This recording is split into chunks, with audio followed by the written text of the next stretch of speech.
Good afternoon. Hi, Danielle. Hello, Tony. Hi there. And welcome to everyone who's watching us live on YouTube, on Twitter, and also in the Rare Leaders Facebook group. You know, I heard a quote the other day and said, one positive thought in the morning can change your whole day. And that's our topic for today is how do we go ahead and treat our mornings to have a more positive day? I often get asked, okay, Tony, how in the heck can you go ahead and be smiling all day? Well, truth be told, some days I'm not smiling as much as other days. But I think a lot of it comes down to what do we do in the morning, aka our morning routine. We're going to talk about some things that I've learned not to do in the morning and give some ideas that we do. Daniel and I have somewhat different ones in morning routines to get our mind right for the day. So let's first off talk about why have a good morning routine. Um, I know years ago, and see me sometimes today, I still fall in this trap. I would feel like I was running behind some days in the morning. I don't know. Have you ever felt that way, Danielle? Yeah, like I can never get caught up and I'm running out the door and forgetting stuff. Yeah, it's like your thoughts are like a mile on lap 5 while you're still on lap 1. And I'm like, what the heck? Like, how can we go ahead and like fix this, right? And the first book I read ever in terms of really truly like getting down in your morning routines was The Miracle Morning by Hal Elrod, which is a great book, and his story is phenomenal. And I'm like, this seems like a lot, to go through that whole morning routine. I'm like, I just got to figure out my morning routine because my morning routine used to look like this: get up, get on a cell phone, probably spend more time going ahead and handling or touching the cell phone than I'd go ahead my wife. Because I'm like, I got to get on the phone. And then I look at text messages, then I look at my emails, and then next thing you know, Danielle's already gone downstairs, and I'm still in my emails going, holy crap, I gotta go. And before I knew it, instead of having my thoughts fill my day to begin with, I was letting other people's fill my thoughts. So I had to stop that. And I realized that in order for me as a leader to give back better to others, I had to get my mindset right first. So, and there's a lot of science that talks about, when you first get up in the morning, to really spend that time for yourself. And Jeff Bezos, the founder of Amazon, said, you know what? I have 2 hours of pitter patter time just to get myself in the mind right for the day. So, I think let's first off talk about things that at least you've learned too, Danielle, that you don't want to do in your morning routine. I think first is just getting sucked into what happened on the news or social media overnight. Um, Staying away from that because it's easy to get sucked into that, and then all of a sudden you're half hour behind of when you woke up and you need to leave in 10 minutes. Okay. So, number one, don't get dialed into news. Don't get dialed into social medias. And I concur with you on that as a best practice is whatever you do, don't open that email. I sometimes have to have this conversation with myself. It's not time yet. It is not time. And I'll look at that mail app on my phone. I'm like, I want to open it. But my thought now I've learned is, okay, am I ready to handle what's ever into that inbox yet? And it feels good to actually have that conversation with myself. Sounds maybe sort of weird to have a conversation with yourself like, no, are you ready yet to do it? So I think that's number one. Do not check your social media. Do not check your emails, text messages first thing in the morning. All right, what's another not do in the morning? What do you say? Probably one of the biggest things is not hitting the snooze button. Oh Um, no. yeah, getting up. Yeah, yeah. And the truth is like I have sometimes, even this morning, I'll admit to you guys, I hit the snooze button. I was awake, but I still hit it. And I heard this years ago when it comes to hitting the snooze button. Every time you hit the snooze button, you're saying no to your life. I'm like, hmm. And also, it just messes up your algorithms. Is it algorithms or not algorithms? That's what it's called.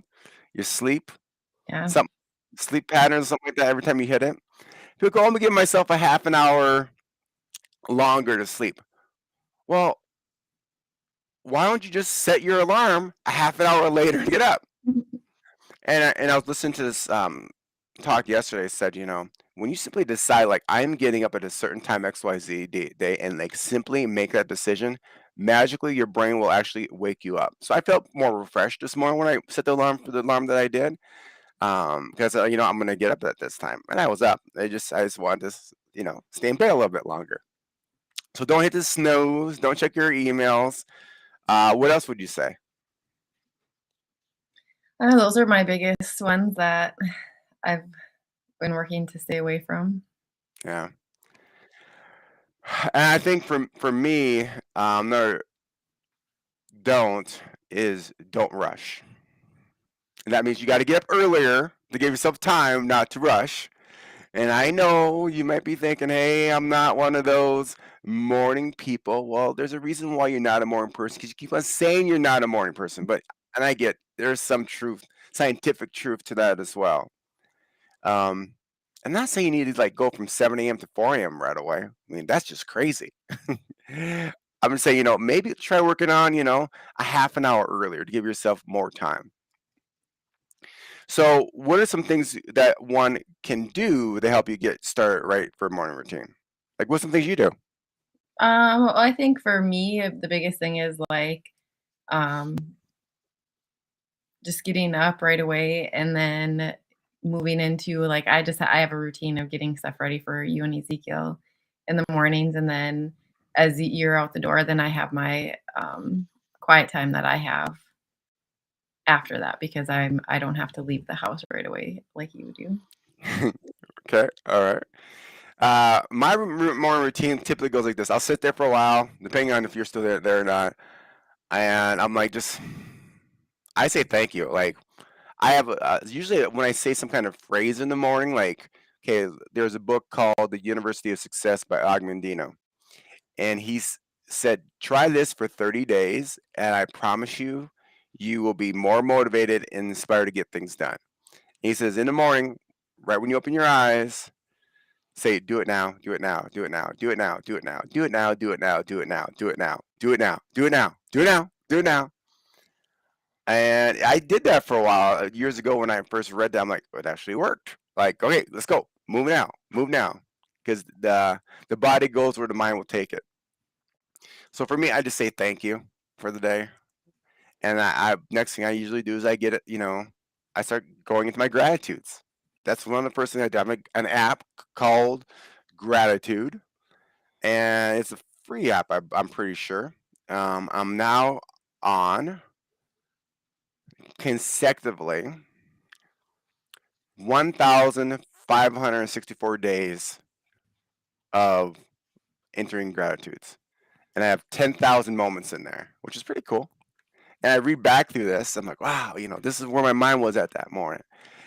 And sometimes I just gotta think of even some of the smallest things to be grateful for, such as like Ezekiel say at night, I got a warm house, I got a bed to sleep in, because not everyone has those things. And I think so easy to focus on the things you don't have versus all the things that you do have. So that's one of the things I do in the morning is I go through my gratitudes and I read a verse out of the Bible and I reflect on it a little bit. I'm like, okay, so how can I apply this to my life today?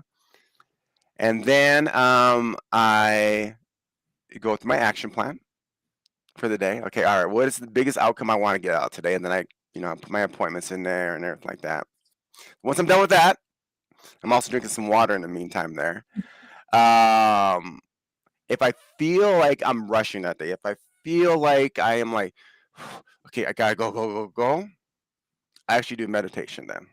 And it's short, you're 5 or 10 minutes. I typically have, and now I'm doing an app called Balance, and none of these folks are all sponsors of the show yet. So if you all listen to this and you're a creator of that app, be a sponsor. um, and then I'll do some kind of movement. Like this morning, I did some jumping jacks and I did some squats and stuff like that to get myself going. And then I literally will, like, once I'm getting ready, I'm listening to something positive. Listen to something positive. And there's a few YouTubes that I'll listen to each morning. I've like this year too because I wanted to be diligent. That's my one word for the year. And then I just work to get myself my mindset right before I come downstairs. I'll either put a smile on my face, and be, all right, let's go. Because once I open that door, I put my superhero cape on, and that's what I do my morning routines. But I think the biggest thing is I just want to protect that time for myself. Because when I don't protect that time for myself, oh, I feel it in my day. I don't know, it's just because I've been so diligent with the routine. But what about you guys? If you're watching it today, like, put it in the comments. What does your morning routine look like? And you may have not actually consciously thought about this. You may actually you have a morning routine, I promise you. Mhm. But the question you got to ask yourself, when it comes to your morning routines, does it serve you? Is it helping you move forward or not? Um, I know years ago, we did it as a family in the Miracle Morning, and you looked at it too, Danielle.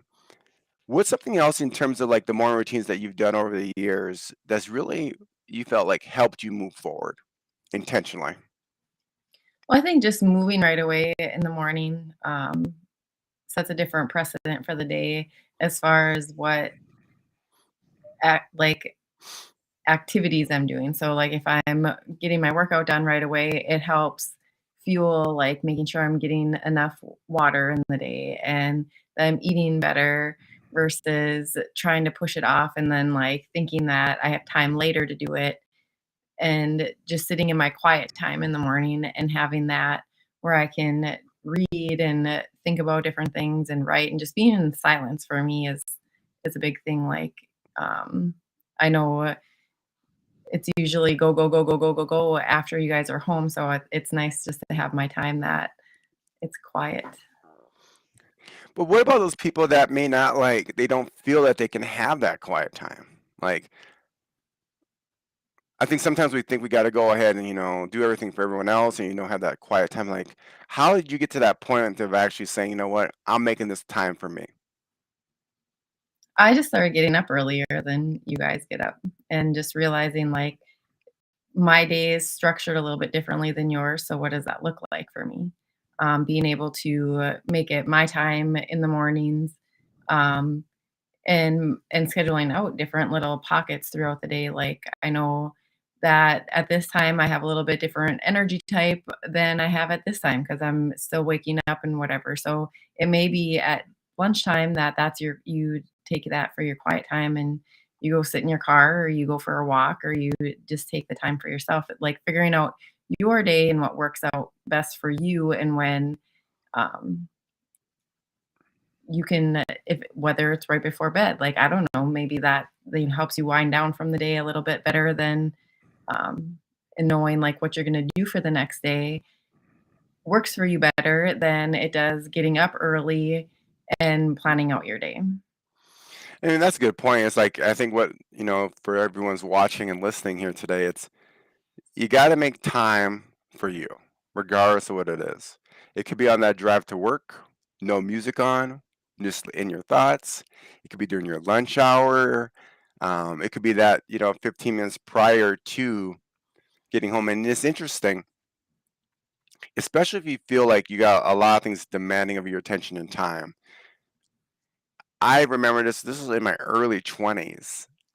Um, I was told to set aside quiet time before getting home because I realize if I don't do it, I have to escape when I get home. I gotta have that time. Like, okay, all right, new hat, new role. Because when you walk in your door of your home, you're no longer that business owner. You're no longer that whatever that role is outside the home you are. You're now that father. You're now that husband, that wife, that that friend, that mother, whatever. That's your role when you walk in that door. And some days I know when I'm feeling like a little bit like I'll sit in the garage a little bit longer.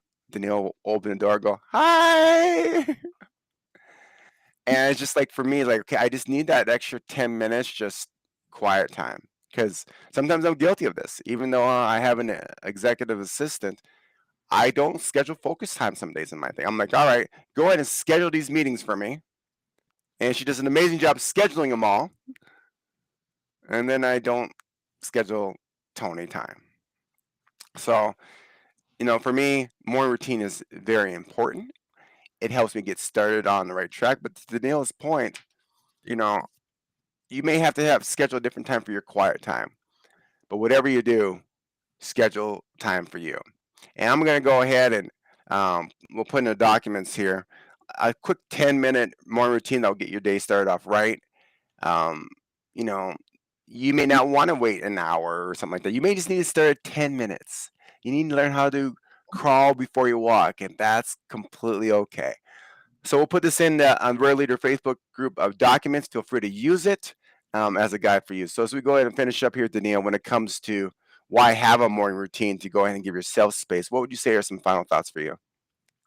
Well, I just think when you have a plan, your day just tends to go a little bit better. You start to focus on the things that you're going to get done and not worrying so much about, I don't have time to get this done when you're in the thick of it all. So just making sure that you have a plan heading into your day. And like I said, it may be that you're starting in at night before bed and talking to yourself about the things so that when you wake up in the morning, you already have that mindset of, I got to get going. This is what I'm working on. Yeah, there's something I just read in terms of like the last three things you look at before you go to bed is what your mind's going to work on throughout the night. So is it social media? Is it like your dreams, the things you want to achieve, your visualizations? I think that's important too. It's like if you don't have a plan for your day, life will give you a plan for your day. And if you're ever feeling stressed out, it's not so much the external pressures that are causing the stress, it's our reaction, our response to those external factors that's causing the stress. And I think by having a morning routine helps you reduce your stress because, like Danielle said, you can probably have a better plan for your day. If you found value in today's conversation, please do share this. Again, we're on Twitter, on YouTube, Rare Leaders on YouTube. And then if you haven't joined the Rare Leaders Facebook group, please go ahead and join. Until next week, I'm Tony Jalen, joined by the wonderful Danielle Jalen. See, you guys like how I did that? I was making the nice descriptive right beforehand. Go and be a rare leader. Remember to be resourceful, be adaptable, be resilient, and willing to engage with others. Until next week, onward and upwards.